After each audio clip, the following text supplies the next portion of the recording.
Et pour commencer ce voyage, une star.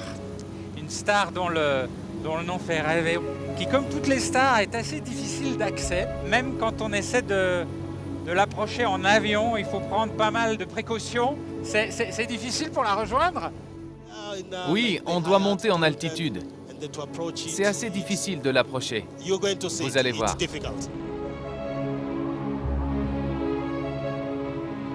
Alors là pour l'instant on voit rien du tout, on est dans une grosse couche de nuages épaisses.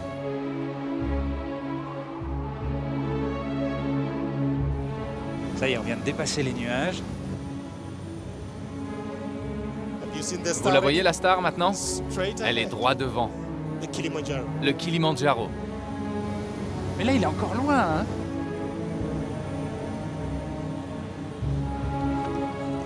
Maintenant, on doit mettre nos masques à oxygène. On arrive à 15 000 pieds, il faut les mettre. Et si je le mets pas, qu'est-ce qui se passe? On risque de vous perdre. Really? Vraiment? Oui.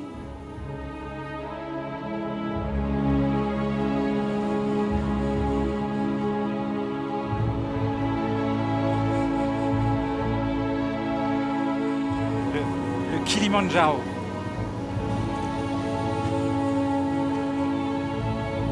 Mais il est énorme. Il culmine à 5895 mètres et c'est le plus haut sommet d'Afrique. C'est un volcan en sommeil. C'est vraiment impressionnant parce que cette montagne là toute seule, isolée, un peu perdue, un peu noire, comme ça, un peu hostile, perchée à près de 6000, c'est vraiment unique. C'est le toit de l'Afrique. Je suis tanzanien et très fier d'avoir un tel joyau dans mon pays. Et alors là, ça y est, je crois qu'on arrive au clou du spectacle. On les connaît toutes par la chanson, mais en fait, on ne sait pas trop à quoi elles ressemblent en vrai. Les neiges du Kilimandjaro, elles sont là. Les neiges du Kilimandjaro. On a plus l'impression que c'est de la glace que de la neige, non? Oui, c'est un glacier. Mais c'est un tout petit glacier. C'est à cause du réchauffement climatique. Avant, il y en avait beaucoup plus. Le sommet était recouvert de blanc. Les habitants de la région, les Tchagas, l'appelaient le vieil homme blanc. Parce qu'il était complètement blanc et qu'il ressemblait à un vieil homme avec une barbe blanche. Ces images ont été tournées dans les années 60.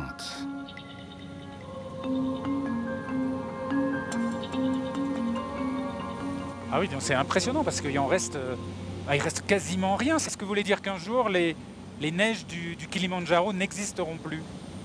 Si nous ne faisons rien contre le réchauffement climatique, oui. C'est triste à dire, mais j'ai peur qu'un jour il n'y ait plus rien si on ne fait pas quelque chose tout de suite.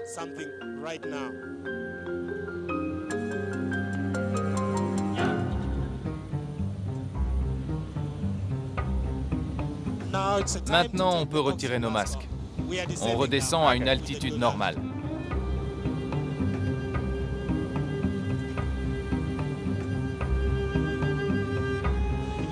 Vous sentez cette odeur là? Ça sent le soufre. Oui, ça sent bizarre, ça sent un peu un peu le pourri, un peu le... Hein? C'est ça, ça vient de la soude qu'il y a dans le lac Natron. C'est incroyable, il est un petit peu rose, non? Oui, c'est à cause des algues.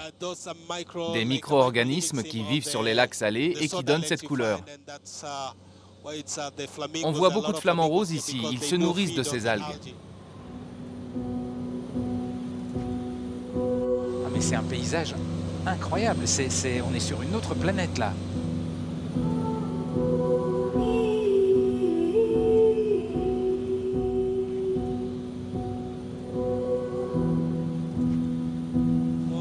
Regardez en bas là. Oh là là là là, mais c'est incroyable. Vous voyez les flamants roses qui volent? Là c'est magique là, il y a des flamants roses partout.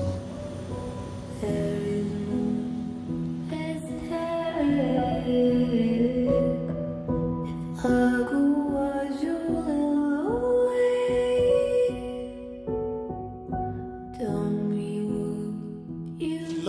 Et là, vous voyez ces traces rondes? Ce sont les nids des flamants roses. C'est fait de quoi? De boue et de sel.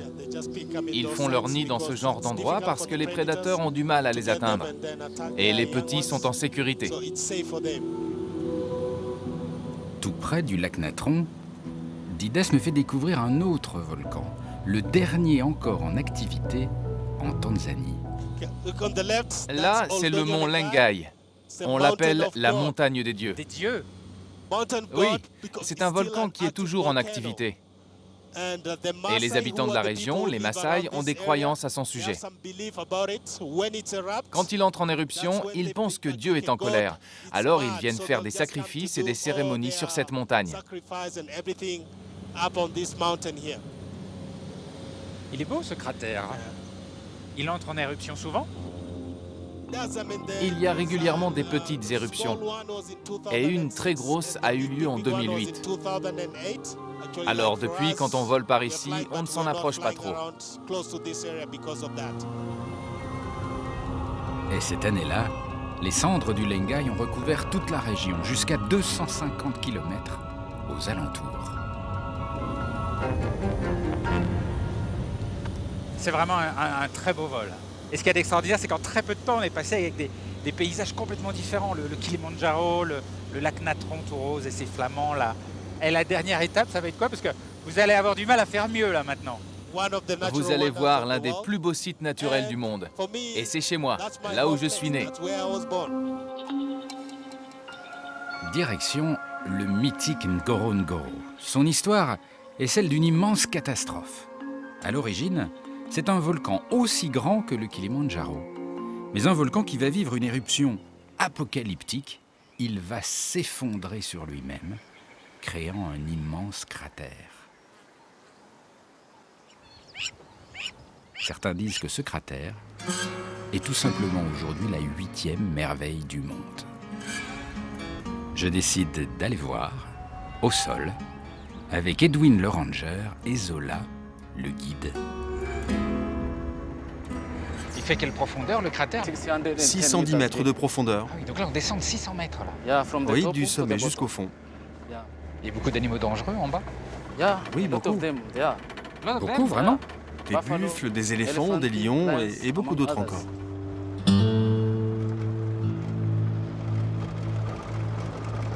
Ah! Les premiers là.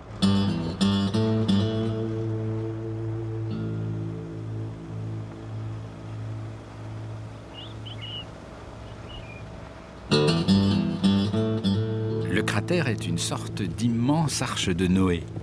Plus de 25 000 animaux, de tout poil, vivent là, à l'intérieur du cratère. C'est la plus grande concentration animale au monde.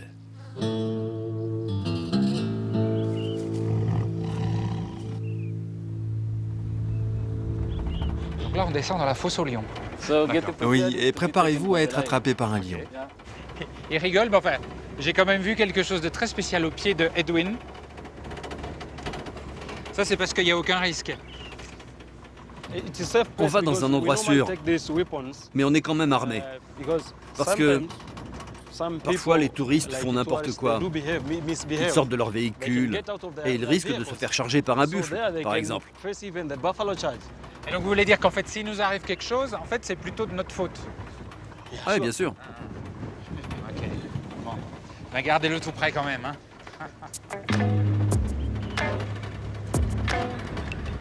Déjà une bonne heure que nous roulons au fond du cratère. Le spectacle est grandiose et je sens que je vais aller de surprise en surprise.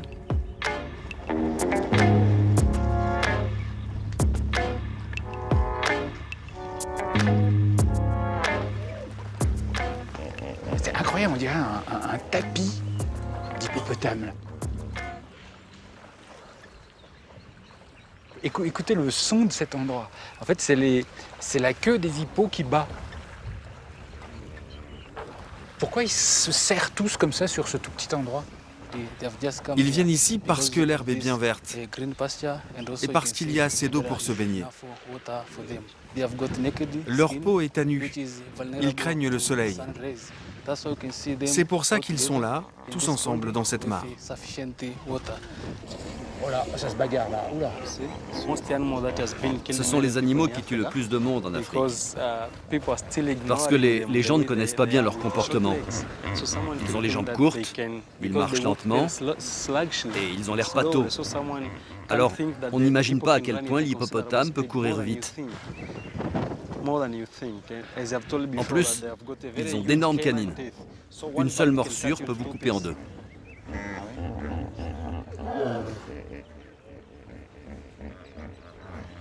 Regardez, là, il y a une hyène qui passe. Vous tournez la tête, vous tombez sur une hyène. C'est quand même fou. C'est des animaux sauvages et il y a une proximité qui est vraiment unique.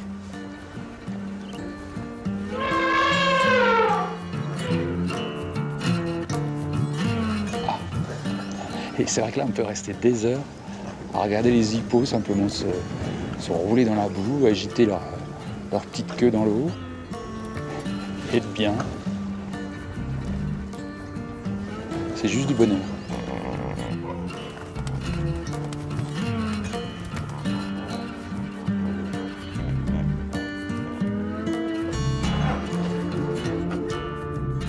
L'homme intervient très peu dans le Ngorongoro, sauf pour brûler les prairies à la fin de la saison sèche pour faciliter la repousse.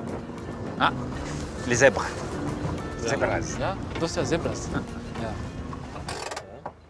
Parfois, ils prennent une douche de poussière. Ah oui, là c'est vrai, ils se roulent dans la poussière. Ouais, vous voyez? C'est pour se débarrasser des mouches tsetse et des tiques. C'est pour ça qu'ils viennent là. Une mouche? Non. Mais alors, pourquoi est-ce que les zèbres sont zébrés? Ah, les rayures. Les rayures blanches reflètent la lumière, alors que les noirs l'absorbent. Ça leur permet de réguler la température de leur corps. Comme ça, ils ne perdent pas trop d'eau. Alors, ce qui est marrant, c'est que là, ils sont tout près, ils n'ont pas peur. Parce que c'est quand même des animaux sauvages. Non, ils n'ont aucune raison d'avoir peur. On les tue pas. On leur tire pas dessus. Ils sont en paix ici. Personne ne les dérange, ils sont tranquilles. C'est une sorte de petit paradis en fait pour eux. Regardez comme ils vivent. Oui, c'est vraiment un paradis.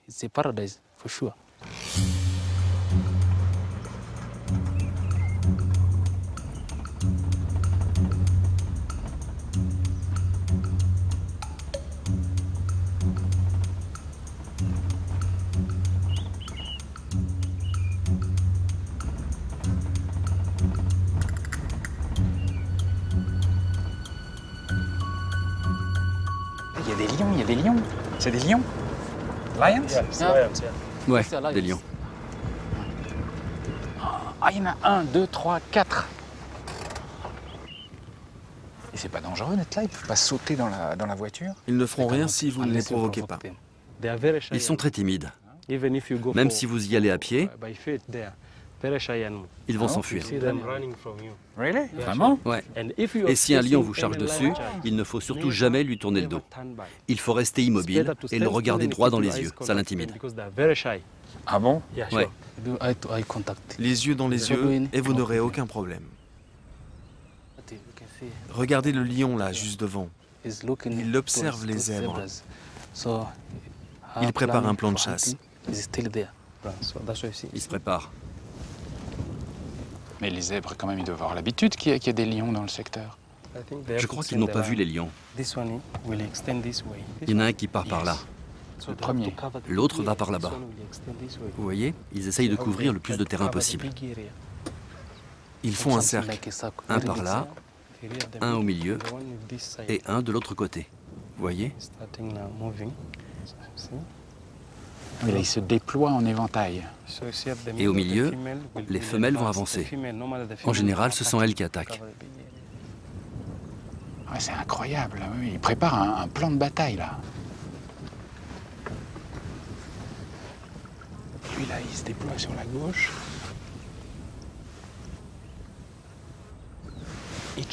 Et vraiment, chacun a son boulot, en fait. Ouais.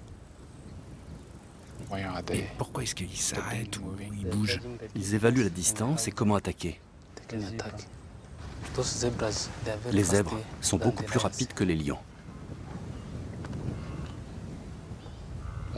Vous voyez les grandes gazelles là-bas?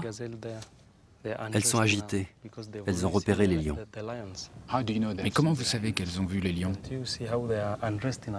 Vous voyez pas comment elles sont agitées? Ah, elles s'en vont. Vous voyez? Elles s'enfuient.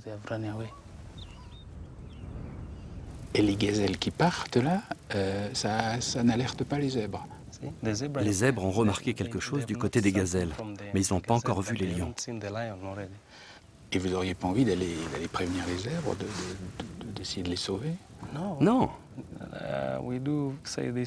Nous, on laisse faire la nature. La nature doit s'équilibrer d'elle-même. Si vous dites « Hé, les zèbres, fuyez !» Ça, c'est la mort du lion. Pour contrôler la population des zèbres, les lions doivent en manger impérativement. C'est pour ça qu'on laisse faire la nature.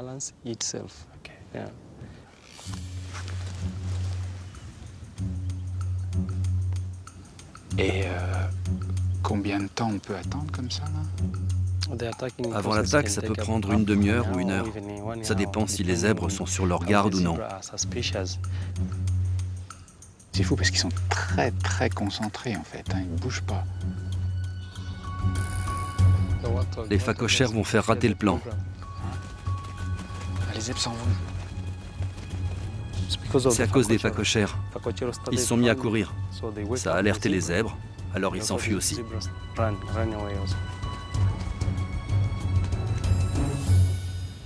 Ah bah voilà, maintenant du coup les lions ils ont l'air tout dépités. Ah oui, et ils y ont passé du temps. Mais ça n'a pas marché. C'est pour ça qu'ils ont l'air tristes. Ouais, c'est vrai, ils ont l'air tristes. Ils sont désappointés. Ah ouais, vraiment déçus. Les animaux dépendent les uns des autres pour leur sécurité. C'est pour ça qu'on voit des zèbres avec des gnous et des phacochères. Certains ont une très bonne vue et d'autres ont une mauvaise vue. Là, ce sont les phacochères qui ont alerté les zèbres. C'est pas tous les jours qu'on voit des zèbres sauvés par des phacochères. Les zèbres peuvent vraiment remercier les phacochères. Ils leur ont sauvé la vie. Oui, c'est vrai. Bon, on a attendu 1 heure, mais en même temps, personne n'est mort.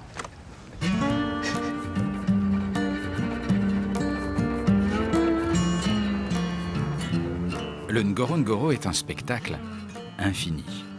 Mon seul petit regret, ne pas pouvoir descendre de voiture pour fouler la terre. C'est interdit, trop dangereux. Sauf, et je n'en crois pas mes yeux, sauf pour 3 Maasai qui surgissent de nulle part au loin, avec leurs troupeaux et sans armes apparentes. Hello. Bonjour. Salama. Je peux descendre pour aller les voir? Ouais, allons-y. Ouais, il prend le fusil quand même. Hein. Bonjour. Jambo. Philippe. Loasa. Loasa. Yes, nice Bienvenue. to meet you. Nice to meet Heureux you. de vous rencontrer. Welcome. Thank you. Et moi je vous trouve vraiment... parce que, regardez, moi je me déplace, il est armé jusqu'aux dents, et vous êtes là avec votre bâton et juste votre bâton. Oui, ce bâton, c'est pour protéger notre bétail des prédateurs. On les chasse avec ça. Et si jamais un lion attaque le bétail ou vous-même, comment vous faites?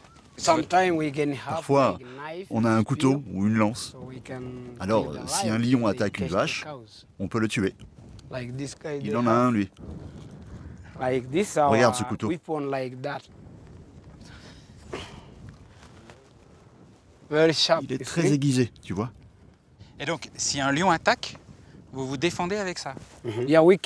Oui, on peut même le tuer en jetant le couteau. Comme ça. Mais ça arrive souvent? Environ 1 fois par an.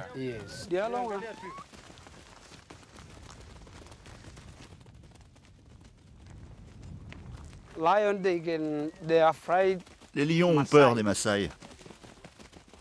Quand ils nous voient, même de loin, Ils s'enfuient.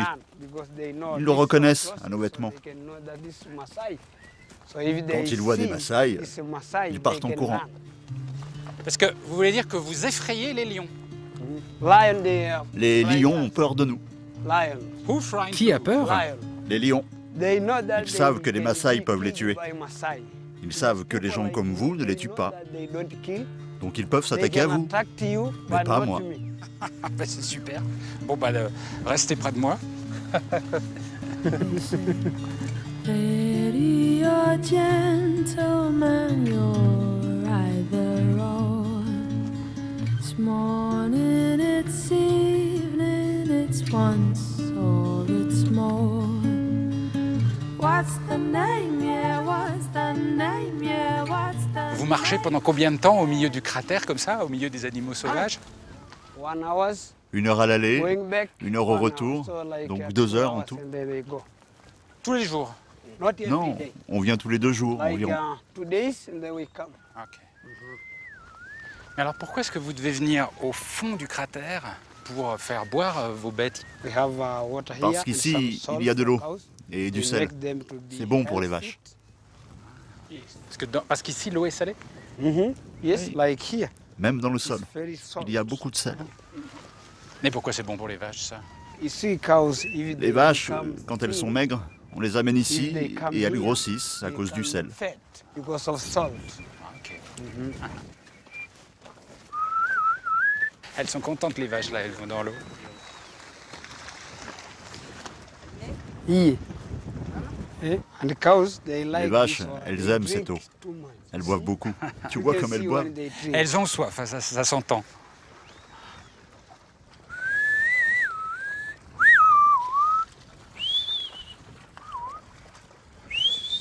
Elles boivent pas très longtemps, là. Ça a duré quoi, 4-5 minutes? Elles ont assez bu, tu vois. Et qu'est-ce que je devrais voir? Elles sont gonflées parce qu'elles ont beaucoup bu. Vous voyez qu'elles ont bien bu au ventre? Ouais.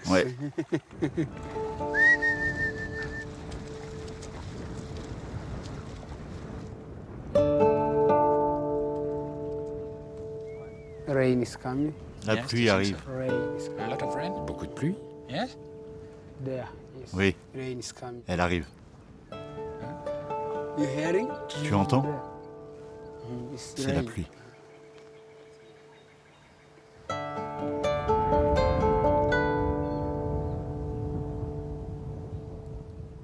Au cœur d'une Ngorongoro, tous les sens sont en éveil. Avec Lhasa, mon ami Maasai, j'ai l'impression de vivre chaque seconde intensément. La saison des pluies approche. Ici, en Tanzanie, l'eau est un bien infiniment précieux. 70% de la population n'a toujours pas accès à l'eau potable. Exemple, le lac Natron. Il est saturé en sel et en fluor.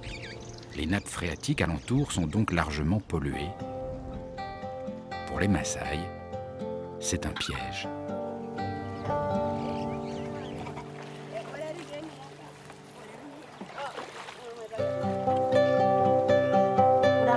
L'eau de cette rivière n'est pas propre, mais on doit la boire pour survivre. Il n'y a pas d'autre source d'eau près d'ici. La seule qui existe est très loin, derrière la montagne, là-bas. Mais il y a un espoir. Un homme. Un homme qui pourrait bien bouleverser leur quotidien.